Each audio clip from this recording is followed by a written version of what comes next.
ሰላም የተወደዳችሁ የጄሜም ልዩ ለወጣቶች ፕሮግራም ተከታታዮቻችን ይህ በጉጉት የምትጠብቁት የጄሜም ልዩ የወጣቶች የእንግዳ ሰዓታችን ላይ ነን። የፕሮግራም አዘጋጅና አቅራቢ ታምራት ሞቲ ነኝ። ዛሬ ደግሞ ይዤላችሁ የቀረብኩት እንግዳ እጅግ የምትወዱት የምትባረኩበት እንግዳ ነው። ይህ እንግዳችን ወንጌላዊ ዶክተር አለማየሁ ሆጢሶ ይባላል። የተባረከ አገልጋይ ነው። የ6 ኪሎ ደግሞ ሙሉ ወንጌል ቤተክርስቲያንም ደግሞ አገልጋይ ነው። ከዛ ባሻገር እስራት የተሰኘ ድንቅ መጽሐፍ ደግሞ ይዞልን መጥቷል። በሱ ዙሪያ ደግሞ እንጫወታለን። የትም እንዳትሄዱ አብራችሁን ሁኑ። ዶክተር እንኳን ደህና መጣ። እንኳን ደህና ቆይ። ሁሉ መልካም እንዴት ነህ? አለሁ ሰላም። በስማም ከባድ ርዕስ ይዘብን መጣህ እኮ እስራት ብለህ። ሰው አሁን እኮ አስራት በኩራት ምናምን በሚልበት ጊዜ እስራት ብለህ ምንድነው እስራት ብለህ የመጣኸው? ምናልባት ሰው ይታሰራል ብሎ እንዳይፈራም ተጠንቀቅ ያስፈልጋል። እስራት የሚለው ያው የመጽሐፉ ርዕስ ነው። ሐሳቡ ያው በጣም ሰፊ ነው። ምናልባት ያኛው ዋና ርዕሱ ሲሆን ከስር ደግሞ ስኬትን ከሚያደናቅፉ ስውር እስራቶች መላቀቅ የሚል ማብራሪያ አለው እና ያው ወጣቶች ዙሪያ ስለምሰራ ብዙ እንደ ወጣት ብዙ የሚተጉ የሚለፉ የሚሮጡ ብዙ ነገሮችን ለማድረግ የሚተጉ ወጣቶች ብቻ ሳይሆን ትልልቆች ሁሉም ሰው ማለት ነው። ሁሉም ሰው እንደ ሰው እንቅስቃሴ ያደርጋል ለስኬት። አንድ የሆነ ያሰበው ነገር አለ፣ ወደዛ ለመድረስ እንትን ይላል። ግን አንዳንድ ጊዜ ደግሞ ወደዛ ሳይደርስ ደግሞ መንገድ ላይ ደግሞ ሲደናቀፍ ታያለህ። ታስረው ምንድነው ያሰረኝ ብሎ ለመፍታት እንዳይሞክር እስራቱ አይታይም። ተሰውሯል፣ ስውር ነው። ስለዚህ ይሄ መጽሐፍ በተቻለ መጠን ይሄ አሁን ባለ ግድግዳው እስር ቤት ሳይሆን ግድግዳ የሌለው ምንም የማይታይ ነገር ግን ትውልድን አስሮ ወደኋላ የሚያስቀረውን በሱ ዙሪያ ላይ ትኩረት ያደረገ ነው። የሚደንቅ ነው። እግዚአብሔር አምላክ የተባረከ ይሁን። እንደዚህ አይነት ደግሞ አገልጋዮች መጽሐፍ ሲጽፉ ትልቅ ነው። በተለይ ደግሞ ለወጣቶች እዛ አካባቢ ደግሞ በማገልገል ውስጥ ያሉ ሰዎች ለወጣቱም ቅርብም ስለሆኑ ግልጽ የሆነ መረጃና ሀሳቦችን ማምጣት ስለሚችሉ እንደ ወንጌላዊ ዶክተር አሌክስ ማን ነው? እስቲ ራሱን ፕሪፍ አድርጎ ራሱ ቢጀምር ጥሩ ስለሆነ ገብተንበታል ኦልሬዲ። ግን እስቲ በአንተ አንደበት ወንጌላዊ ዶክተር አሌክስ እንዴት ይገለጻል? አለማየሁ ሆጢሶ ኢዴማ እባላለሁ። ተወልጄ ያደግኩት ጉጂ ዞን የኦሮሚያ ክልል ዛሬ ተወልጄ ያደግኩት የገበሬ ልጅ ነኝ። እኔም እርሻ ያረስኩ ነበር ያደግኩት እስከ 12ኛ ክፍል። 12ኛ ክፍል እዛው ጨርሼ አዲስ አበባ ዩኒቨርሲቲ ጆይን አደረግኩኝ። ያው ከዛ በኋላ እዚሁ አዲስ አበባ ነኝ። ትምህርት ላይ ነበር በብዛት የቆየሁት። ከተመረኩ በኋላ ስራም እየሰራሁ ወንጌልን ማገለግላለሁ። ያው በሁሉም አቅጣጫ እግዚአብሔር በሚፈልገኝ አቅጣጫ እየተማርኩ እየሰራሁ እያገለገልኩ ወደፊት ደግሞ የተሻለውን ነገር ጌታ እንግዲህ ያዘጋጀው ነገር ለመያዝ የሚተጋ ወጣት ነኝ ልበል። እውነት እኮ ልትክድ ነው እንዴ? ልትክድ አልተቀበልኩም እንዴ? ተቀበል ይሻላል።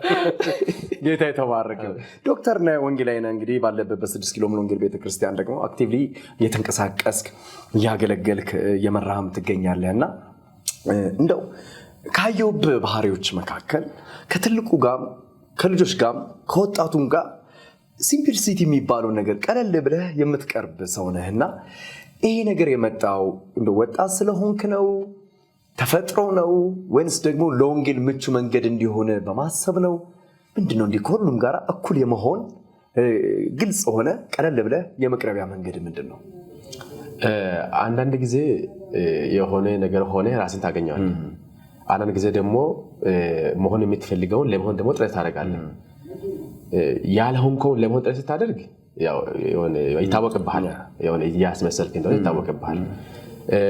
ኖርማሊ ደግሞ ሳትፈልግ ኮንሽስ ሳትሆን ያንን ትክክለኛ ነው ብለህ ያሰብከውን ስትኖር ደግሞ ራስን ካገኘ ኦልሬዲ ያ ነገር ማንነት ሊሆን ይችላል እና ሰው እንግዲህ እነዚህ ነገሮችን ከብዙ መንገድ ከብዙ ቦታ ይዞ ሊመጣ ይችላል። ካስተዳደግ፣ ከሙልበት፣ ከተማረው፣ ከሰማው እኛ ደግሞ አንድ ቤተሰብም ያው ጥሩ ቤተሰብ ውስጥ ነው ያደግኩት። ከዛ ሲያልፍ ደግሞ በእግዚአብሔር ቤት መጽሐፍ ቅዱስን ቃሉን ይዤ ነው ያደግኩትና ገና ልጅ ሆኜ ሁለተኛ ክፍል ሆኜ ነው መጽሐፍ ቅዱስ ማንበብ የጀመርኩትና በተለይ የእግዚአብሔር ቃል በጣም ተጽዕኖ ፈጥሮብኛልና በተቻለ መጠን ሰውን ሁሉ እኩል ለማየት ሞክራለሁ። ከልጆችም ጋርም በጣም እጫወታለሁ፣ ግን እንደነሱ ሆኜ እጫወታለሁ። ከትልቆችም ጋር እንደዛው በአክብሮት እላለሁና እንግዲህ ያው የእግዚአብሔር ቃል ኢንቫይሮንመንቱም የሚፈጥረው ነገር አለ። በተለይ ደግሞ ኢንቫይሮንመንቱ ውስጥ ደግሞ ያንተ ምርጫም አለ ማለት አካባቢ የሚሰጥህን ብቻ ሳይሆን አንተ መርጠህ የምትወስደው ነገርም ስለሚወስን ያም አንዳንድ ጊዜ ደግሞ በተለይ ደግሞ ከስር ቤተሰብ ይሄ ነገር ጥሩ አይደለም ይሄ ነገር ብሎ የሚለው ነገር ቀላል ነገር አይደለም። ትልቅ ከትምህርት ቤት ከምትማረው ይልቅ በቤተሰብ ታገኘው ነገር የሚመጣው ነገር በጣም ትልቅ ነገር ነውና በዛ ላይ ደግሞ የእግዚአብሔር ቃል ደግሞ ያንን መጥቶ ሼፕ ሲያደርግ እጅግ በጣም ውብ ይሆናልና ያ ነው ብዬ ነው የማስበው። ዶክተር አሁን ላይ ያለውን የወጣቶች እንቅስቃሴ በኢትዮጵያ ቤተክርስቲያን እንዴት ታየዋለህ? እንደው እንደሚደከመው እንደሚሰራው እንደሚነገረው ፍሬ እየታየ ነው ወይ? ለውጦች እየመጡ ነው ወይ? ወይንስ ደግሞ እንግዲህ ከሚደከመው ድካም አንጻር ደግሞ ውጤቱ እምብዛም ነው የሚያስብል ነገር ላይ ደርሰናል ወይ? በአንተ መነጽር አገልጋይ ነህ፣ ፉልታይመር ነህ፣ ትንቀሳቀሳለህ በኢትዮጵያ ብዙ ቦታዎች ላይ ስትሄድም ስለማውቅ እንደው ስታየው በኢትዮጵያ ቤተክርስቲያን የወጣቱ እንቅስቃሴ ምን ይመስላል? በወጣቶች ዙሪያ ያለው ነገር አይ ቲንክ የብዙ ሰው አእምሮ ውስጥ ያለው ነገር ነው ብዬ ነው የማስበውና ብዙ ቦታ ሰዎች እንደ ቤተክርስቲያንም ሲያወሩ እሰማለሁ፣ በግልም ሲንቀሳቀሱ እሰማለሁ። ብዙ በዚህ ዙሪያ ላይ ትኩረት የሚያደርጉ እንደ ሚኒስትሪም አድርጎ የሚያገለግሉ ሰዎችን አያለውና እኔም እንግዲህ ከ2010 ጀምሬ ታዳጊዎችና ወጣቶች ላይ በጣም በቅርበት ነው የቆየሁት እና ሳየው ኒዱ በጣም ብዙ በወጣቱ በኩል መልካም ነገር ለማግኘት ካሉበት ጫና ለመውጣት ወይም ደግሞ ፊት ለፊት መሄድ ወዳለባቸው ለመሄድና ወደዛ ጥሶ ለመውጣት የሚያግዛቸውን አካል የመፈለጉ ኒዱ በጣም ከፍተኛ ነው። በዛው ልክ ደግሞ አብያተ ክርስቲያናትም ደግሞ በጣም አሉ። ብዙ አሁን የወጣት ፕሮግራሞች አሉ፣ ስልጠናዎች ይዘጋጃል። የመሪዎች ስልጠና፣ የወጣት መሪዎች ስልጠና ተብሎ የወጣት ፓስተር ተብሎ ብዙ እንትኖች ይደረጋሉ፣ ስልጠናዎች ፕሮግራሞች ይደረጋሉና ነገር ግን አንዳንድ ጊዜ ምን አይነት ክፍተት ነው የሚታየው? ወጣቱን እዛ ማዶ ላይ አይቶ ማገልገልና ወጣቱን አውቆ ወጣቱ ጋር ሆኖ ማገልገል እጅግ በጣም ይለያያል። አንተ ለምሳሌ ወጣቶች አካባቢ እንዲህ አይነት ትምህርት ቢማሩ ብለህ የሆነ ነገር ታስባለህ፣ ግን ወጣቱ እዛ ፌስ እያደረገ ያለው ነገር ደግሞ ምንድን ነው የሚለውን ካላወቅ ምናልባት የአንተ የምትዘራው የሆነ አወዳደቁ የማይሆን ቦታ ላይ ነው ሆነ። ዘሩ ትክክል ነው፣ ዘሩ ላይ ችግር የለም። ቦታው ዝግጁ ሆኖ እነሱ አሁን ሌላ ጥያቄያቸው ሌላ ነው፣ የሚያስቡት ሌላ ነው፣ ፍላጎታቸው ሌላ ነው። ያንን አንደርስታንድ ካላደረግ ከአንተ ሀሳብ ጋር ምናልባት ላይገናኝ ይችላል። የዘራኸው ነገር ምናልባት ላያገኛቸው ይችላል እና የሚሰራው ስራ በጣም በጥንቃቄ እነሱን በጣም ማዕከል ያደረገ የእነሱን ኒዱን የተረዳ ቢሆን በጣም ይመረጣል። እና ብዙ ጊዜ ምንድነው የሚሆነው? ጀጅመንታል ነገሮችን ብዙ ጊዜ እሰማለሁ ከወጣቶች እና ፐርሰናሊም ወጣቶች ምክር አገልግሎት እሰጣለሁ እና በቴሌግራም ቻናል ላይ በጣም ሰፊ ኦልሞስት ወደ 28,000 ምናምን ሜምበር ያለው ቻናል አለ እና እዛ ላይ ጥያቄ ይልካሉ። ራሳቸው ማንነታቸውን ሳይገልጹ ጥያቄ ይልካሉ። የሚልኩት ጥያቄ በጣም ከባድ ለሰዎች ማውራት የሚችሉት አይነት አይደለም። አንተ ራስህ ስታየው በቃ ትደነግጣለህ። ያንን ነገር ደግሞ ሌላ ጊዜ ደግሞ ጀጅ የተደረጉበት ማለት እነሱ ብቻ እዛ ነገር ውስጥ እንደገቡ አይነት ተደርጎ ከቸርች የወጡ ቸርች የመሄድ ኢንተረስት የጠፋባቸው የእግዚአብሔር ቃል ኢንተረስት የጠፋባቸው አይነት ወጣቶችን አገኛለሁ። በፍቅር ደግሞ ይጃቸው ጀጅመንታል ሳልሆን ሲነግራቸው ደግሞ ይቀበላሉ። እንዴት ነው ያ ነገር በጣም የገባኝ? እነሱ ጋር ሆነ አንደርስታንድ እያደረግ ስትነግራቸው በጣም ነው የሚቀበሉ። በጣም ነው የሚቀበሉ። ጃጅ አድርገህ እነሱን የሆነ ፈርጅ ላይ አስቀምጠህ በዚህ ደግሞ ቤተዘራበት አይሆንም ርቃ አይሆንም ቀርባቸው ፍላጎታቸውን ተረድተ ምን ብናደርግ እንዴት አይነት አገልግሎቶችን ብናገለግላቸው ወይንም ደግሞ እነሱ ውስጥ ያለው ጥያቄ ምንድነው ብለ ተረድተ የምትሄድበት መንገድ ወደ ፍሬ ያመጣል ካልበዛ ግን ከሩቅ ብቻ ወጣቱ እንዲህ ነው እንዲያ ነው እያልክ የምታገለግለው አገልግሎት ነው ብዘራውም እነሱ ላይ መብቀል ፍላጎቱን ፕላስ ወጣቱ ሁሉ ያለበት አሁን ተግዳሮት ወጣቱ ብቻ አይደለም ትውልድ ያለበት ተግዳሮት በጣም በጣም በጣም ከባድ ነው ቴክኖሎጂ ይዞ የመጣው ነገር አሁን በፊት ኃጢአት እንደዚህ በሩቁ ላይ አይደለም አይደል የምናደርገው አሁን ኃጢአት እኮ በየትሮ ነው ያለው በየጓዳ ውስጥ ነው ያለው ስልክ የምትባለው ያቺ ትንሽ ነገር ምን እንደምትሰራ ምን እንደምታደርግ በጣም ኢማጂን ማድረግ በጣም ይከብዳልና ቻሌንጁ ምንድነው እየሰማ ገና ከ12 ዓመት ጀምሮ ያለው ትውልድ ምንድነው እየሰማ የሚውለው እኛ ለምሳሌ አሁን ስለ ቤተክርስቲያን ስናወራ ቤተክርስቲያን ውስጥ ለምሳሌ አንድ ቀን ነው የምናገኛቸው 6 ቀን እነሱ ሌላ ነገር ሲሰሙ ነው የሚውሉት እኛ ያንን ራሳችንን በዛ ልክ ካላዘጋጀን በዛ ልክ ለነሱ የሚሆነውን ከዛ ነገር የሚያላቅቃቸው ነገር መስጠት ካልቻልን አናገኛቸው በጣም ከባድ ነው በሳምንት አንድ ቀን ባለው ፕሮግራም ለውጦች ሊመጡ አይችሉም በተለያየ አይነት መንገድ በተለያየ አቅጣጫ ልታገኛቸው ስለሚገባ እግዚአብሔር አምላክ ይባርክ ድንቅ ሐሳብና መልእክት ነው እንደው ዶክተር አሁን ወደ መጽሐፍ ሐሳብ እንመለስ እስራት የተሰኘው መጽሐፍ ከወጣቶች የስኬት ሩጫ አንጻር ነገር ግን ለስኬት ሲሄዱ ደግሞ የሚያስራቸው ስውር ስራቶች እንዳሉ የሚያብራራና የሚገልጥ ነገር ነው ይህ መጽሐፍ እንድትጽፍ የተነሳበት ዓላማ ምንድነው ብዙ ርዕሶች ይኖራሉ ብዬ አስባለሁ ይህን ርዕስ የመረጥክበት ወጣቱ ወደ ስኬት እንዳይሄድ እየፈለገ ግን እስራት የሆነበት ነገር አለ ብለ የተነሳበት ዓላማ ምንድነው እኔ ያው ቅድም እንደነገርኩ በትምህርት ላይ ነው በብዛት የቆየሁትና እንደዚህ የሚጻጻፉ ነገሮችን ይወዳለሁ መጽሐፍቶችን ደግሞ እንዲያይላቸው ሰዎች ወደ እኔ ይልካሉ የመጽሐፍ ሐሳብም ነበረኝ ግን ምን ላይ ልጻፍ ምናምን ብዬ አንዳንድ ሐሳቦችን ጀማመረ ነበር ከዚህ በፊት እነዛ ነገሮችን ወደ መጨረሻ ከማምጣት በፊት የሆነ ጊዜ ቸርች ጠዋት ላይ ተንበርክኬ እየጸለይኩ ማለት 3 ሰዓት አካባቢ ነውና ይሄ ሐሳብ ስርዓት ትውልድን እንደዚህ አንቆ ያዘ እንዳይወጥና ሚል ሐሳብ ወደ ውስጥ የመጣና ምንድነው ያሳብና ብዬ ብድክ ብዬ መጽሐፍ ቅዱስን ከፍቼ እዛ ውስጥ አስራት ከፍዬ የተሰጠኝ ደረሰኝ ያገኘውና እስክሪፕት አውጥቼ ጻፍ አድርኩኝ ወደ 8 ነጥቦችን ጻፍኩኝ እነዛ 8 ነጥቦች አሁን መጽሐፌ ላይ ምዕራፍ ናቸው እያንዳንዳቸው ምዕራፍ ናቸው ከዛ ያጨማምሬ ወደ 14 ምዕራፍ ነው ያለውና ገብቼ ቁጭ ብዬ ማታ ጨማምሬበት 14 ሆኖ መጽሐፉ በእንደዛ መልኩ ነው ተወለደው ግን መጽሐፍ ጽፋለሁ ብዬ ያው ከዛ በፊት ኦሬዲ የጻፍኩ ስለነበረ ይሄኛው ሐሳብ እስራት የሚለው ሐሳብ በእንደዛ መልኩ ይምጣ እንጂ ሐሳቡ ኦሬዲ በአገልግሎትም በማስተማርም በብዙ መንገድ ኦሬዲ ነገ ያለው ሐሳብ ነው እና ሳገለግል ትኩረት አድርጌ ወጣቶቹ ጋር ሁሉም ሰዎች ጋር ባይዘው ይሄ መጽሐፉ ወጣቶችን ብቻ ሳይሆን ሁሉም ሰው ጋር ሁሉንም ነው የሚያማክለው ሁሉም ማለት ስኬትን እንግዲህ ሁላችንም ጀምረናል አልጨረስንም እንጂ ስለዚህ በዛ መንገድ ላይ ያለው ለሁሉም የሚጠቅም መጽሐፍ ነው እና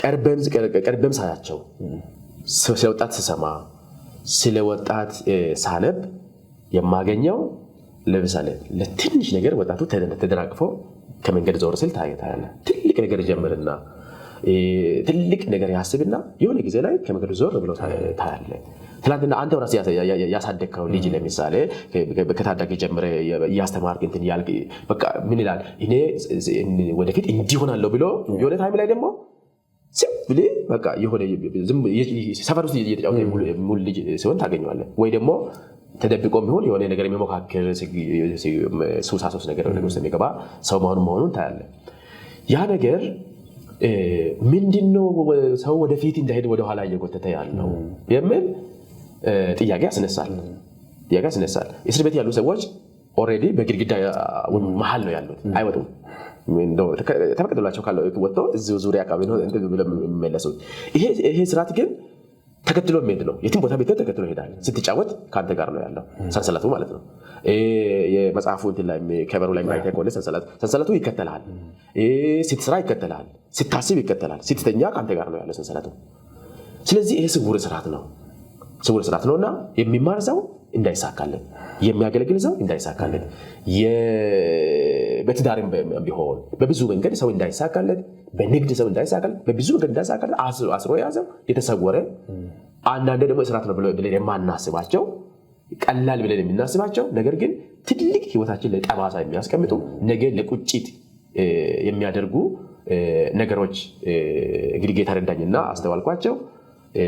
ቢጽፍ አሁን ሰው ሊጠቀምበት ይችላል ምናምን ብዬ ጻፍኩና ለአንድ ሰው አሳየው። በዛ ወደደውና በጣም አበረታታኝ። በዛው አሁን በዚህ ደረጃ ደረሰ። እኔ መሆን አለብኝ ያ ሰው ትችላለህ።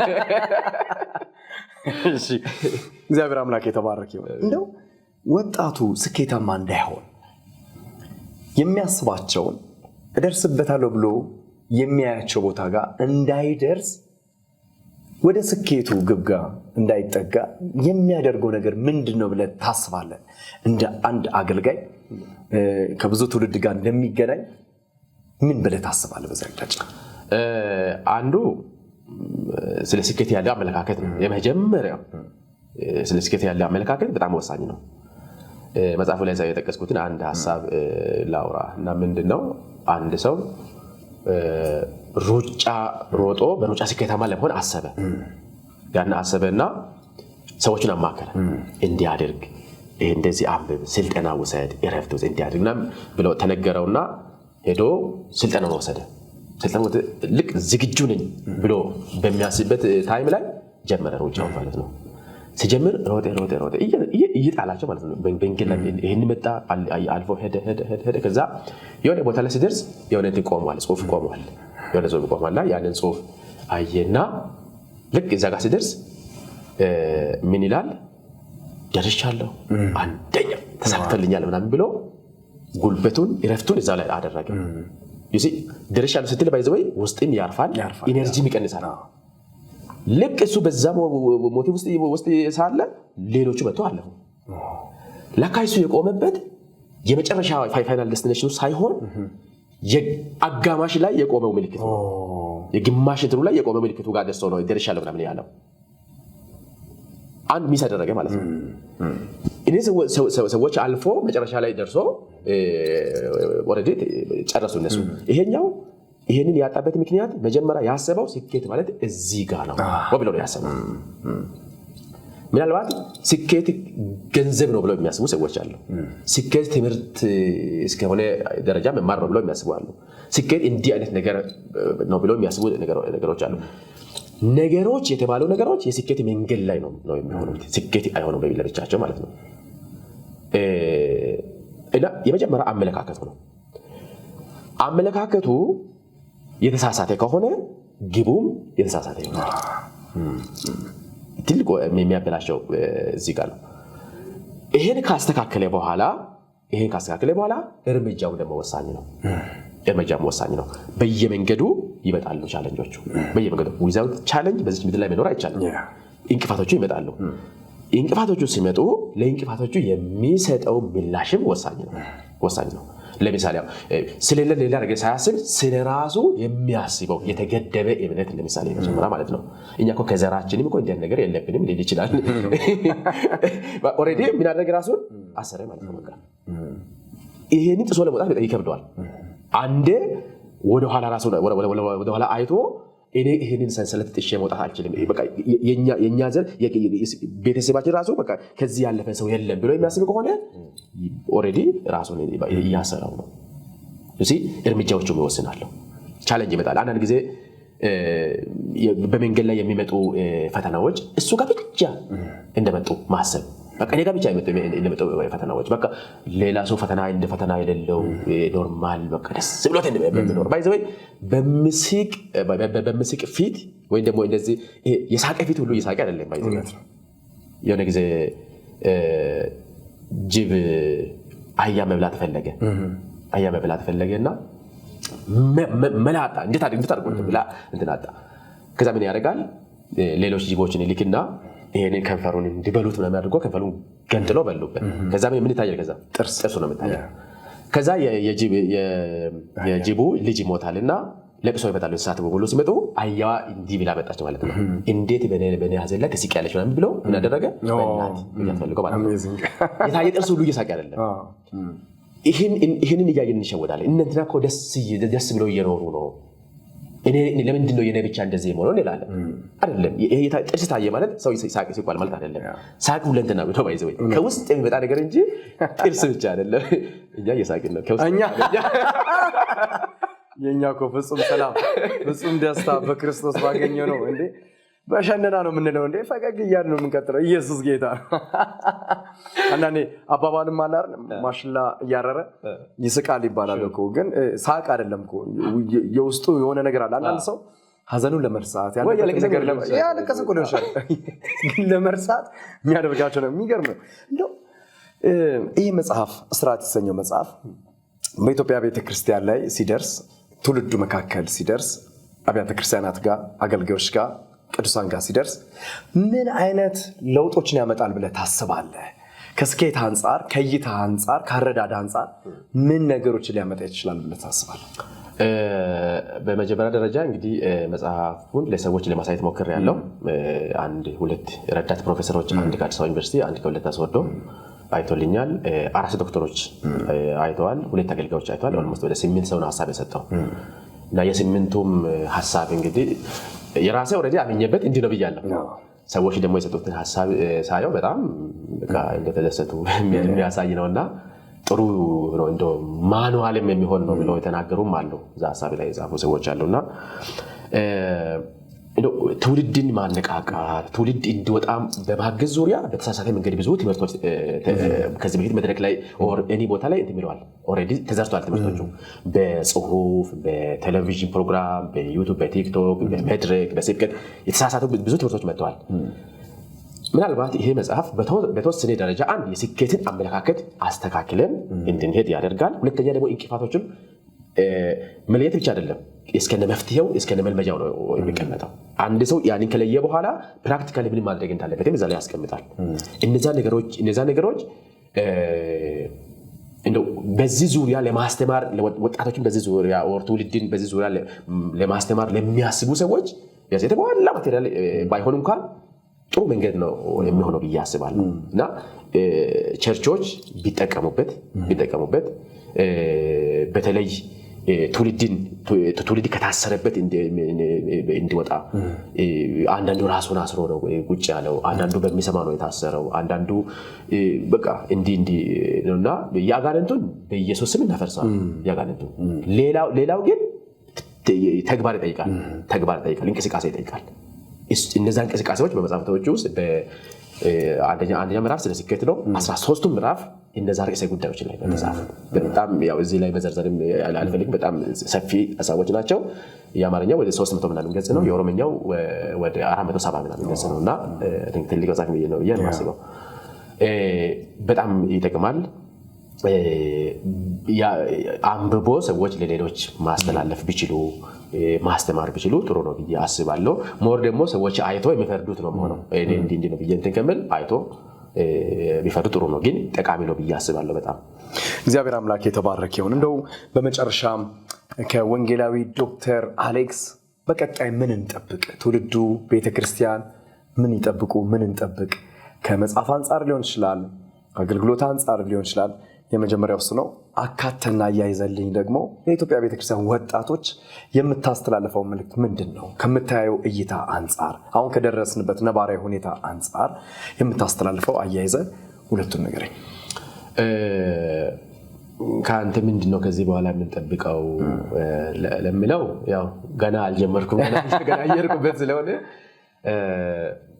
እንግዲህ እግዚአብሔር ጠርቶኛል። የእግዚአብሔር ጥሪ ለይቼ አውቃለሁ። በዛ እግዚአብሔር ባሳየኝ መንገድ ትውልድን ማገልገል እፈልጋለሁ። በብዙ አስተምራለሁ። በሴኩላርም በመንፈሳዊ ስለማስተምር በዛ በማስተማር መትጋት እፈልጋለሁ። በአገልግሎት መትጋት እፈልጋለሁ። እንግዲህ አሁን አንድ ሰው ነኝ። አንድ የሆነ አካባቢ የሚኖር ሰው ስለሆንኩኝ ብዙ ቦታ ደግሞ እንዲደርስ እንደዚህ የጽሁፍ ነገሮች ላይ እንግዲህ ወደፊት ጌታ ረዳኝ ሞካክራለሁ ብዬ አስባለሁ። ከዛ ባሻገር ደግሞ ኔክስት ጄኔሬሽን ላይ ከታዳጊ የኔ እንግዲህ ስጦታ ከታዳጊዎች እስከ ወጣት እና ለሁሉም ያ ነውና እነሱ ላይ በደንብ አድርጌ መስራት እፈልጋለሁ። በተደራጀ እና በተቀናጀ መልኩ መስራት እፈልጋለሁ። እስካሁን ባገለገልኩት ውጤቱን አይቻለሁ ምስክርነቱን አይቻለሁ የተፈቱ ህይወትን አይቻለሁ ስለዚህ ያ ነገር እስካለ ድረስ ይሄንን በሰፊ የማድረግ ሐሳብ አለኝ እግዚአብሔርም ደግሞ ይረዳኛል ይሄ አገልግሎት ደግሞ ቤተክርስቲያን እያንዳንዱ ቤተክርስቲያን ትኩረት ሰጥቶ ጀነሬሽን ትኩረት ይሰጡ ጀነሬሽን ከእጃችን እያመለጠ ነው አሁን ቤተሰብ ልጃችን ገና 9 ዓመት ነው ገና 9 ዓመት ነው ገና ይላሉ ግን በጣም ሄዷል ልጆቹ በጣም ሄዷል እጃችን ላይ አሉ አይደለም ነው እያንዳንዱ ይመርምር እያንዳንዱ የራሱን ቤት ይመርምር ቤተክርስቲያን ራሷን ትመርምር ባይብል መያዝ እኮ ማይቻልበት እኮ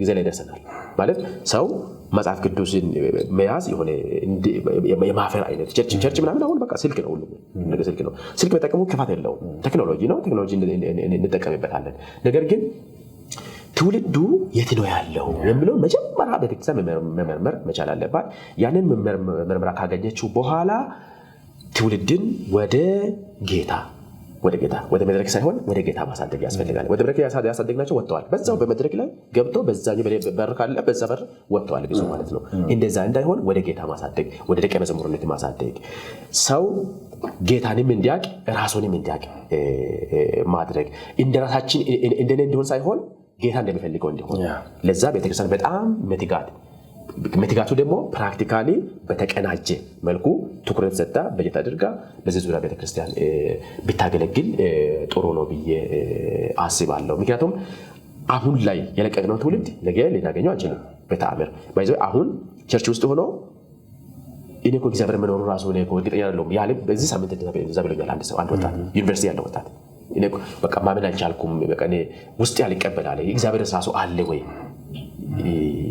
ብሎ ጠይቆኛል ጥያቄ አንድ ሰው ቸርች ውስጥ ሆኖ ዩኒቨርሲቲ ሆኖ ይሄንን ጥያቄ መጠየቅ ከቻለ ይሄንን እኮ ማየት ነው ማባዛት ነው የሆነ ቦታ ማስቀመጥ ነው ይሄ የአንድ ሰው እንጂ አይብራ አይደለም አንድ ነገር ወደ አንተ ሲመጣ ጥሩ መረጃ ነው ማለት እሱ ብቻ አይደለም ብዙ ጥያቄዎች ይጠይቃሉ ስለ ክርስቶስ ማንነት ላይ እኔ እኮ በቸርች ውስጥ እንደዚህ አልተማርኩም አላስተማሩኝም ምናምን የሚሉ ጥያቄዎች ይነሳሉ እና አሁን ለሞቀስ አይደለም እኔም ባለበት እንደዚህ ክፍተት ሊኖር ይችላል ግን ምንድነው በጣም በትኩረት ትውልድን ወደ ክርስቶስ በክርስቶስ ላይ የተጣበቀ ትውልድ ማንንም ብሎ መውሰድ አይችልም ግን ትውልድን ወደ ሆነ ቦታ ዝም ብለን ወደ ጩኸትና ምናምን ካደረግነው አናገኘው ያን ቆናገኝና ቤተክርስቲያን ትኩረት መስጠት አለባት ሁሉ ጊዜ ለወጣት መጸለይ ያስፈልጋል ሁሉ ጊዜ በፍቅር መቅረብ ያስፈልጋል ሁሉ ጊዜ ወደ ክርስቶስ የሚመራ ትምህርት የሚመራ ስብከት ማስተማር ያስፈልጋል ብዬ አስባለሁ እግዚአብሔር አምላክ ዘላለምን ይባርክ እንግዲህ ስለሆንክ በጣም ደስተኛ ነኝ በጣም ብዙ ትውልድ እንደተባረከብህ እንደተጠቀመብህ አምናለሁ በተለይ ደግሞ ከስኬት አንፃር እይታዎች እንደተስተካከሉ ሰው መጀመሪያ ለስኬት ራሱ ያለውን አመለካከት መቀየር እንዳለበት ያስገነዘብክበት ያስጨበጥክበት ደግሞ እይታ በጣም ትልቅ ነው እግዚአብሔር አምላክ አገልግሎትን ይባርክ ደስተኛ ነኝ ተባረክልኝ ዶክተር ተስብሎኛል ተባረክልኝ የተወደዳችሁ የጀሜም ልዩ የወጣቶች እንግዳ ሰዓት ተመልካቾቻችን ከወንጌላዊ ዶክተር አለማየሁ ሆጢሶ ጋር ሳድርግ የነበረውን ቆይታ በዚህ አጠናቀቅ ያለው እንግዲህ እስራት የተሰኘው ደግሞ ድንቅ መጽሐፍ የመጣልን ነው በአማርኛም በኦሮምኛም ተጽፏል ይሄ ደግሞ መጽሐፍ በኢትዮጵያ ቤተክርስቲያን ሲደርስ ወደኛ ደግሞ ሲደርስ ትልቅ ለውጦችን እንደሚያመጣ ደግሞ ተስፋ አደርጋለሁ ማለት ነው እግዚአብሔር አምላክ ዘላለማችሁን ይባርክ በቆይታችን እንደተባረካችሁ አምናለሁኝ ታምራት ሙቲ ከእናንተ ጋር ቆይታ አደረኩ ከቀሪ ፕሮግራሞች ጋር መልካም ጊዜ ይሁንላችሁ ወዳችኋለሁ ሻሎም